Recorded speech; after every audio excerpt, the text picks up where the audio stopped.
Agreed to. Call the honourable member for Hunter. I thank you, Mr Deputy Speaker. I rise to support the amendment put forward by the member for Cunningham, and I think, generally speaking, welcome the fact that all sides of the House are focused on what is a very, very important issue, that is maintaining an appropriate level of skills in this country and therefore in this economy, and on that basis keeping us internationally competitive.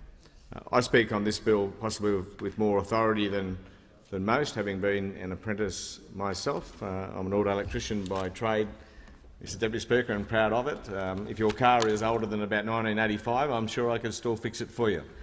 But if it's more modern than that, I might struggle a little bit with the new technology. But I left school at 16, and I didn't like school all that much, I must say. And I only ever wanted to do two things: a trade and to play first-grade football for my hometown.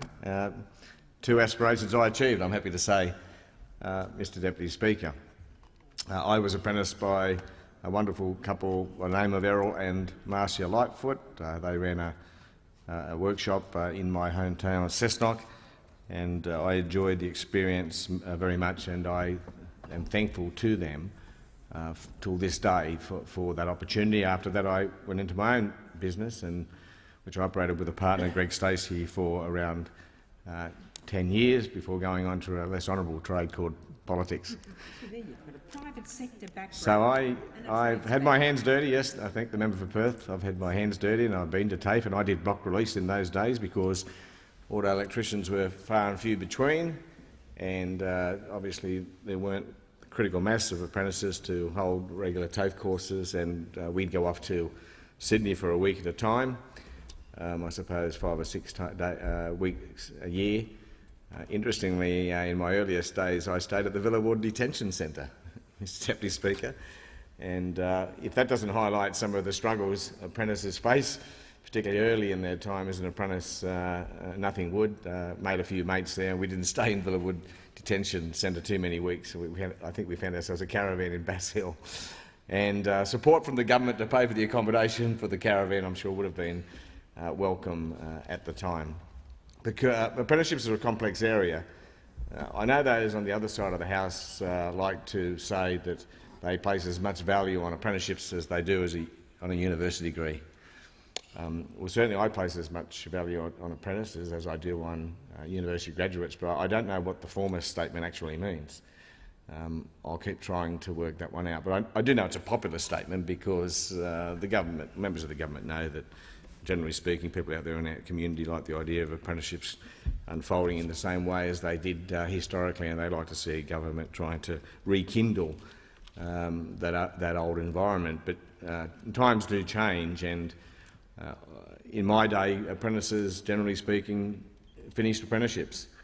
And I don't understand for the life of me why 20% don't get beyond the first year now, and some 30%, as I understand it, don't get beyond the second year. I mean, year 1 and 2 is the worst pay of all, of course, as the employer gets virtually no return for your work effort because you simply don't have the skills to be making a high-value contribution to the business or the workforce. But of course, as years 3 and 4 come around, you are making a substantial and technical contribution, and the employer is in a position to pay you more.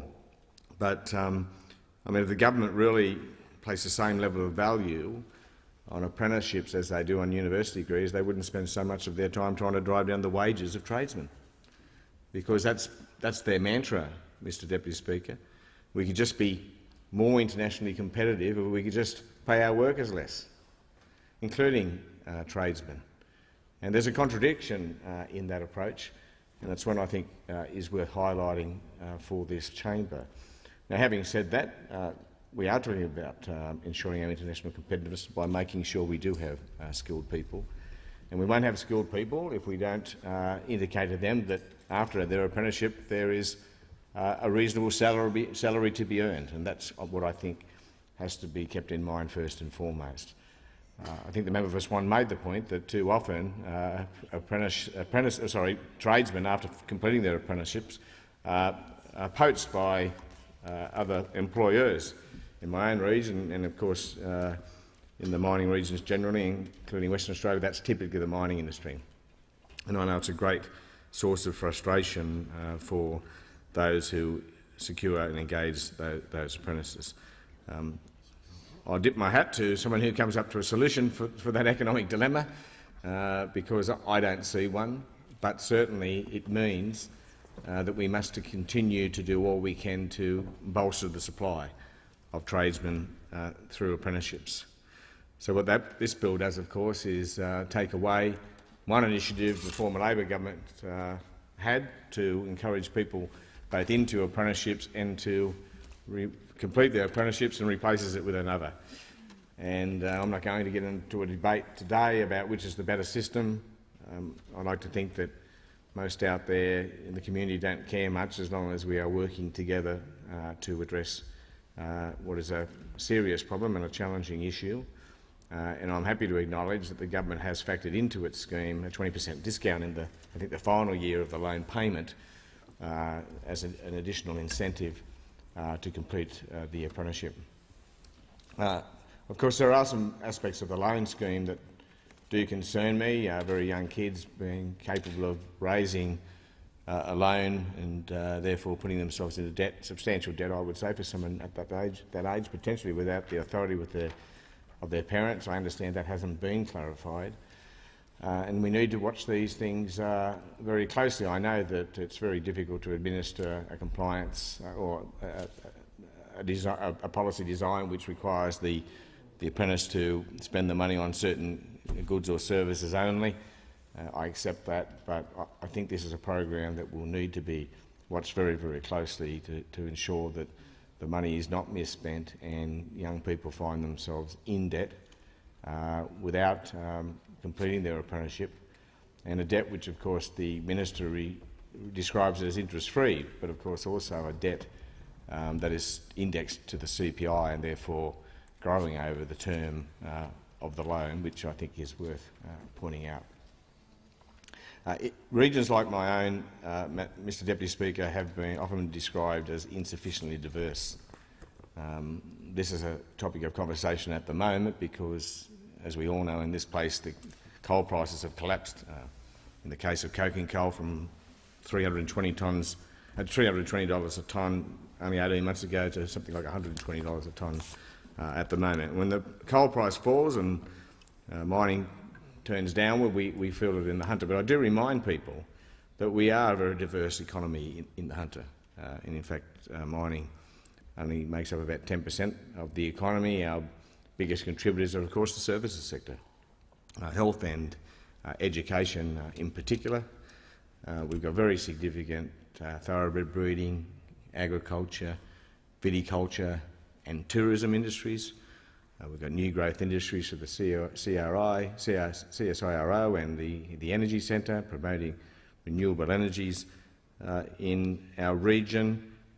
Where we are struggling, of course, is in manufacturing, where we've got difficulties with the dollar, particular difficulties with the dollar, and I congratulate HunterNet for recently organising a roundtable so that we can discuss how we might overcome those problems. But certainly for those employers, apprentices are an issue, apprenticeships are an issue, and we were told at that roundtable that from a number of employers that they're employing nowhere near the apprentices they previously were. Now in their case it's about the state of the manufacturing sector, but it's another reminder that we must constantly work on keeping up the supply of apprentices. In the good old days, BHP Steelworks trained thousands and thousands and thousands of apprentices.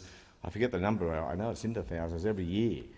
And of course they were training apprentices not only for themselves, but they were providing the tradesmen to the whole valley, including the mining industry, and of course they are no longer there, and we need other more broad policies to ensure that employers are taking on the responsibility of training apprentices. The coal mining industry does it to an extent, but I think the coal mining industry could do more.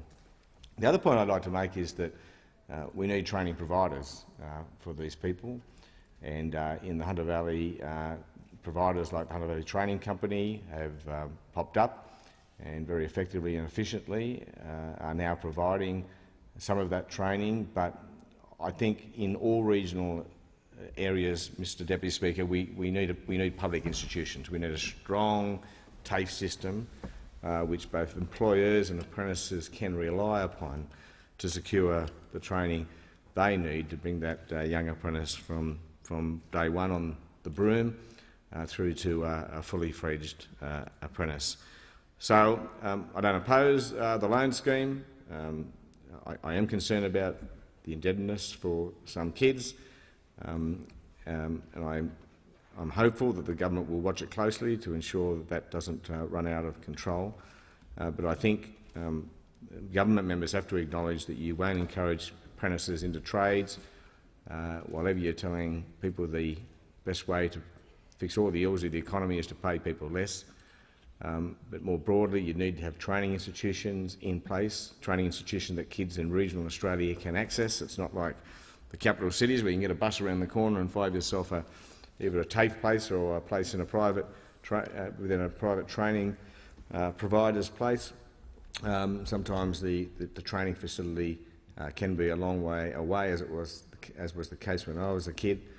And governments need to focus on public institutions like TAFE, because the reality is that these will not always be viable concerns. And I think if it's all right to subsidise loans to kids to encourage them into apprenticeships and to complete their apprenticeships, then it's all right to subsidise TAFE training courses that at the end of the day will form the basis of our skills model here in this country. So I think there's a very strong message for governments, plural, both at state and federal level, to recognise the importance of our TAFE system, the efficacy of putting public money into structures that do provide outcomes like tradesmen, and therefore the need to ensure that our TAFE system is adequately funded. So again, in the second reading amendment, I think the member for Cunningham makes some very good points. The government made no mention of getting rid of Labor's program prior to the election, so that makes this bill officially another broken promise on the part of those on the other side. But they are in government. They say they want to bolster the supply and completion rates in apprenticeships. We certainly won't stand in their way. They believe a loan system is a better way to go. We thought that our Tools of Trade system, a cash payment to kids for the same reason, was adequately doing that job. I suppose the proof will be in the pudding. We'll know in a few years' time which worked more effectively. We won't stand in the government's way from changing from one scheme to another, and therefore rebadging the scheme, so I suppose they can claim credit if it goes well, but we'll be reminding them, of course, if it goes badly, and on that basis we won't be opposing the bill in this place.